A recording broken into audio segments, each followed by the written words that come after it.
So I'm Laura Sugar. I compete in paracanoe in the KL3 women's category.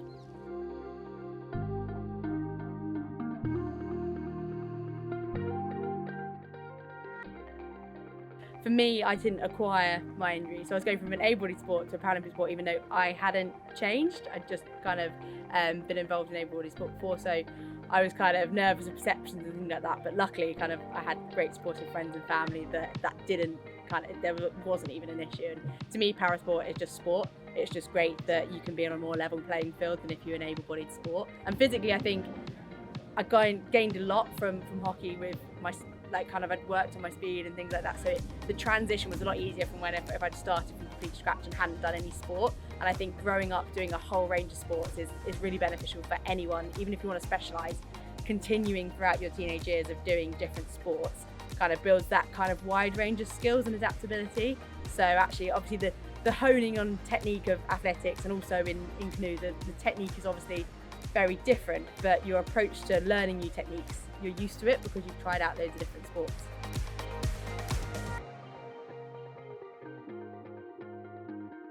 It's stressful 2 years trying to do both full time, and that's when I realised that I can't continue doing them both full scale. So once I'd kind of achieved my NQT year in teaching, I was like, it was only 2 years before Rio, and I was like, if I really want to go for it, I'm gonna put it on hold. Now I've got my teaching, but I think I figured out the first couple of months after I'd left teaching, I'd been going full-time teaching and full-time athlete to then almost having too much time on my hands, and I was almost over-analysing all my stuff I was doing with athletics, and that's when I decided to kind of still go into teaching but try and teach kind of part-time so that I'd get the balance right and I'd be able to get the best of both worlds.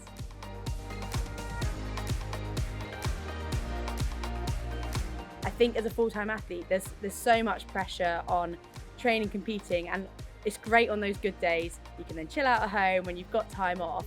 But on those bad days, you can sit for hours on end and kind of really overanalyze what kind of the bad things that have gone in session or your race.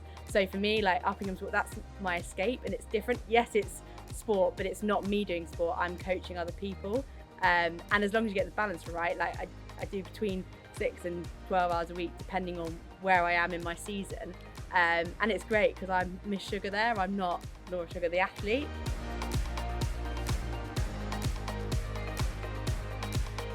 It's amazing that through funding in the EIS, we get access to the Performance Lifestyle advisors. I think it could be so easy to go down that road of I'm going to be an athlete in whatever sport, and then other things can happen. Even if you are successful and you're a gold medalist, that still doesn't mean that you've got everything going. You might want to still have other things going on in your life, and there's loads of people that kind of lose their career through injury, through illness, through performance, and having that other kind of side. And it's not necessarily just a career, a job, it's kind of other skills that you can be involved in. I think with the guidance of the kind of Performance Lifestyle team, it's great. They suggest things to you, you can bounce off ideas to each other, and they're the people in the know that can really help guide you, as I say, whether that's for a huge career or for just learning new skills, which I think is really important.